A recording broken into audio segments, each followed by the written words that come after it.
Hey guys, welcome back to another episode. In today's video, I want to talk about change. So I feel like we all can agree that change is difficult. When we experience change, whether it's change that we've decided to make or it's change that has just happened, it's difficult to kind of deal with change. And sometimes in life, in order for us to grow and develop, we have to be intentional about our ability to change and our will to change, essentially. There's certain things that happen where it's like change is forced upon us.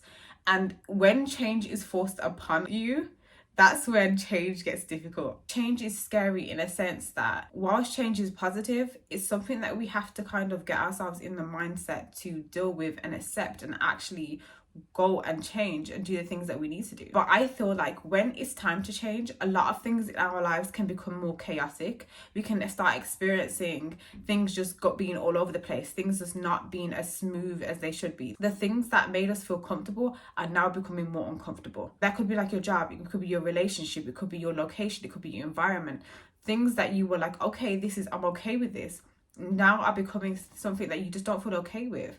It could be a change in friendships, it could be a change in how you feel physically and emotionally. And I believe that when we start to get those feelings where the thing that we felt comfortable with is now becoming uncomfortable for us, it's a strong sign that it's like, you know what, it's time to change. There's this kind of like, I guess it's more like a spiritual belief or like maybe like an energetic thing where you start to break certain things. So when you physically started to break like items in your house, when you start to find that you're being more careless and you're not actually paying attention and you're being more clumsy, maybe that's a sign of like where you're really at on an emotional and mental level. That might mean that it's time for you to let go, bring in something new or do something different. Trying to get yourself into that mindset of changing is very difficult because with change comes like that uncomfortability. So it's funny because when I was saying like the things that you feel comfortable with become uncomfortable, it's still going to be uncomfortable when you do decide to change. Change also forces you to confront your fears. You have to kind of confront your fears as to like what you're scared of.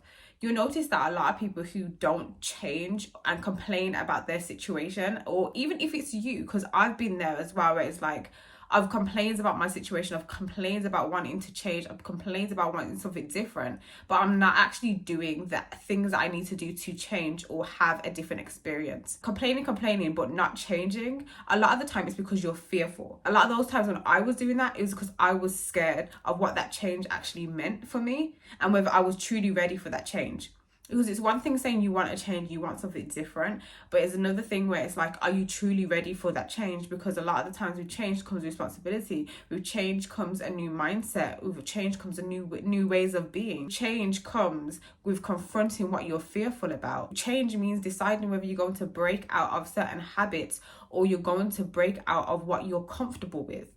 What's normal to you, what you're used to, what you've been okay with for so long, even if the thing that you've been okay with for so long isn't actually serving you. It's like you need to let go, you need to allow that change to kind of happen and take place in your life, within you as well. When you start to feel unsettled, when you start to feel ungrounded, when you start to feel like, you know what, I don't feel connected to these people anymore, I don't feel connected to this job anymore, I don't feel connected to this environment anymore, I feel disconnected from everyone, I don't feel like I'm really working to the best of my ability, I don't feel like I'm feeling my best and doing my best and really cultivating the life that I want to, it means it's time to change.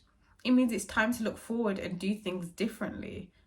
That's what that means, that feeling where you feel disconnected to yourself, because when we're connected to ourselves, it means that we're actually living in alignment with who we truly are. We're doing things that take us out of our comfort zone. It's that comfort zone that sometimes has us working at like 40% of our abilities, where it's like when we come out of our comfort zone, we're working like 100% out to our abilities. We're actually putting our gifts, our talents, our strengths to use. We're doing things that align with who we are, right? So when we allow that change to take place in our lives, sometimes we do feel a lot more better because we're actually doing things that strengthen our own talents, our own gifts, that make us feel good. It's time to be in alignment with who you are, to feel better, and that comes with change. I found change to be difficult at times because sometimes change felt like a lack of stability, because sometimes when we're in our comfort zone, that feels stable for us, even when it's unstable. Because I grew up with so much instability and things not actually going my way and not being able to control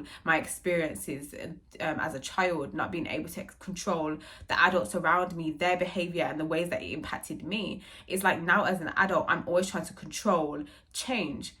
That all the change that has to happen has to come off what I do, right? And by that, it means I will make sure that not much things change. And if things do change, then I have to make sure that I'm in control of that change. But the thing is with life is that we can't control the change that happens or takes place, especially when we're dealing with other people. We can't control the changes that someone else decides to make that might impact us. We can control our experience in terms of how we deal with it and our mindset towards it and what we decide to do going forward. But we can't control someone else's decision to change and do things that impact us. Sometimes with change comes redirection. Sometimes with change comes alignment. Sometimes it's that fear of like lack of control as well. Because when we're able to control things, control narratives, control our experiences, we can control the change that happens in our lives. So it's that fear of like not having the stability there or not being comfortable. One thing about change for me is this will to change. When I speak about change, I also want to mention the fact that you cannot force other people to change. People have to have the will to change. And sometimes we can get so caught up on wanting to control other people and wanting them to change for us to feel comfortable. But we have to remind ourselves that people have to have the will to change for themselves. Just like you have to have the will to change for yourself. One thing that you also have to remember about change is that there are a lot of patterns, core patterns that are developed through childhood are typically ingrained in us, and they are difficult for us to kind of unravel and unlearn. So you might notice that you want to do something different. You want to respond in different ways. You might realize in the midst of change or trying to change that you're finding it difficult to actually implement change and do the things that you need to do to change, right? But you have to remember that there are some patterns that have been learned and have been developed through your childhood to the point where now you have to be intentional and consistent in your effort to change. Because when you decide to change or you decide you want to change in your life, you have to confront certain ways of being or certain patterns of behaviors that have been developed and have been there for a long time. You have to unlearn those things, you have to unravel those things, and you have to make it make sense. And it has to make sense for where you're at in life. Because there's certain behaviors that might have served us a long time ago. You kind of have to confront those patterns of behavior and you have to acknowledge whether they actually serve you in this season of your life. And once you have that awareness, it's easier. It's not easy, but it's easier for you to change because you're aware of certain behaviors and patterns that have been ingrained in you and that have shaped your way of being. And so then when it comes to changing, you have to be intentional about your efforts to change. Sometimes you have to break it down. What am I going to do every day to change? How am I going to respond to this? What am I going to say? What am I going to do? How am I going to feel? So how can you actually make long-lasting changes? For me, a vision is so important when it comes to change.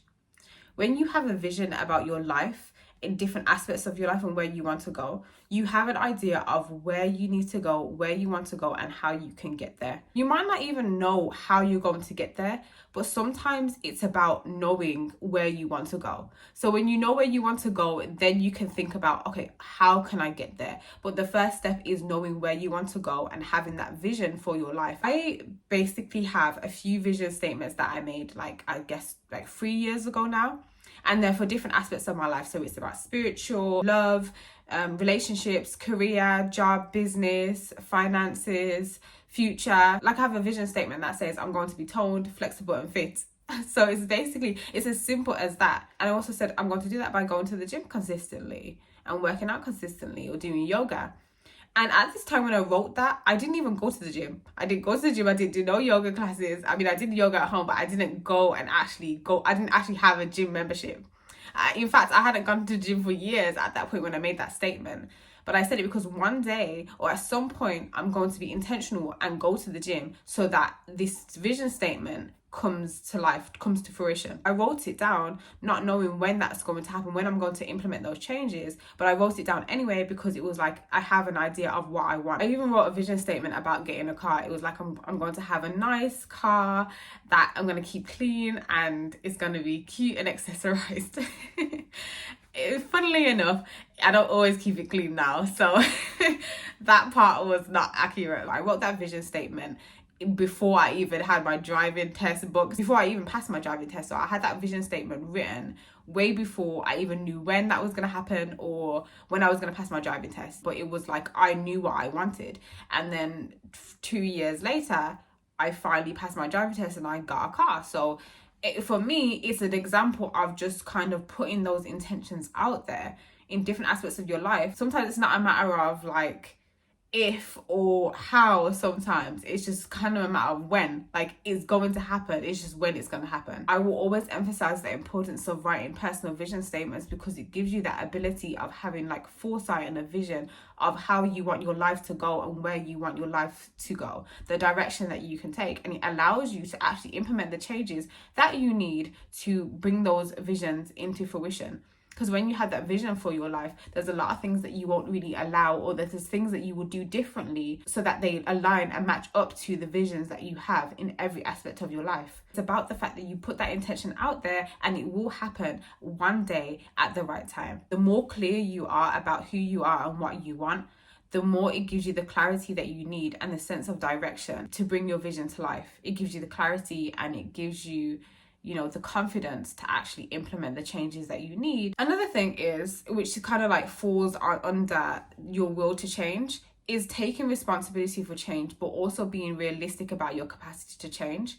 A lot of the reasons why people find change difficult is because they're not realistic about their capacity to change. There's a lot of behaviors that we've done for years that have been ingrained in us, that are deeply rooted from our childhood. And so there's a lot of unlearning that is involved when it comes to change. So you can decide to change, but you also have to be realistic about your capacity. So that means that you can't overburden yourself with big changes when it might be that you might have to just make small changes. It might be that you might have to take a small step of like going to therapy or journaling or just getting clear on who you are, or even making that vision statement so that you're able to change. Because sometimes it's the small things that you do that allows you to create the bigger changes at some point. But it's like sometimes when we want to change so badly or we want to do something different, burden ourselves or create a heavy load so that we can feel like we're actually making changes. Because sometimes it's those small changes where we feel like, oh, it's not enough, it's not big enough, it's not doing enough, it's not bold changes. Sometimes you have to give yourself the ability to make big changes and bold changes and make bold moves. Absolutely. But there's times in your life where you do have to make the small changes first. Being realistic about yourself and your capacity, being realistic about your strengths and your weaknesses. Because sometimes when we do want to change, sometimes our weaknesses become heightened. Like, we're more aware of our weaknesses when we do want to change. It's like you want to eat better, but then you start realizing how much you really do like chocolate or you really do like crisps or snacks and stuff like that, sweets, and being honest about whether you should just be starting small so that you can slowly increase your ability to change and do bigger things or make bigger changes. You have to also remember that when you've decided to change, whether it's small or big changes, that every change or every step that you make is bringing you to a point of alignment so that you're able to live the life that you want to live and live the life that is aligned with who you are. All I'm saying is, don't be delusional and be realistic about your capacity and what you can handle. Also, remember to show yourself compassion on your journey to change and cultivate change. Remember that compassion makes your life a little bit easier. There's certain things that we have to unlearn when it comes to change, and sometimes that takes time. Within that process, we have to allow ourselves to be compassionate with ourselves and be kind with ourselves, but also be honest with ourselves and hold ourselves accountable. So the process of change also includes being able to be compassionate about yourself, your capacity and your ability, and some of the mistakes that you might make along the way, or the things that you might fumble along the way. When I started therapy, that was one thing that I noticed, is that I wasn't that compassionate with myself.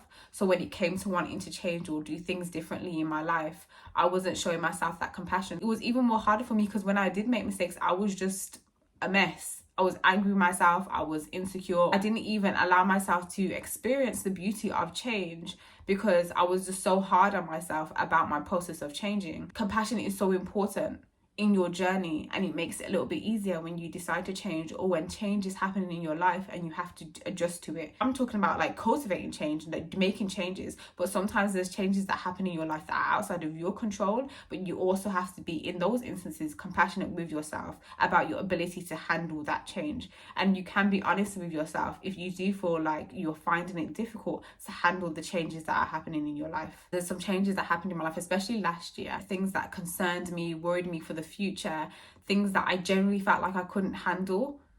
I had to just be honest with myself and say, you know what, I just can't handle this at this moment in time. I will do my best to deal with it in the healthiest way possible. I would do my best to be more intentional about how I respond to things. But can I handle this right now? No, I can't.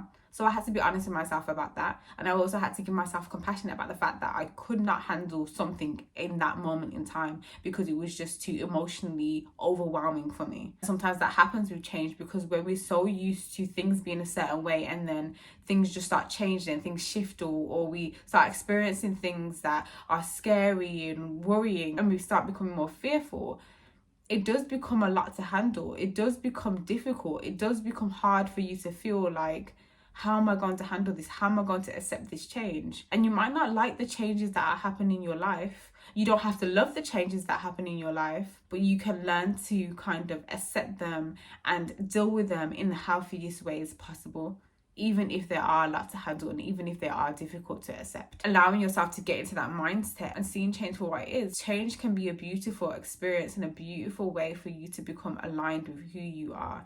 And one thing I'm going to say always is alignment. Like becoming aligned with your authentic self, doing the things that nurture your authentic self, that encourage your strengths, that bring you joy, that bring you the most love, allows you to feel connected with yourself as well. Realize that the change that you're experiencing is leading you to that. Try to embrace it as opposed to being scared of it.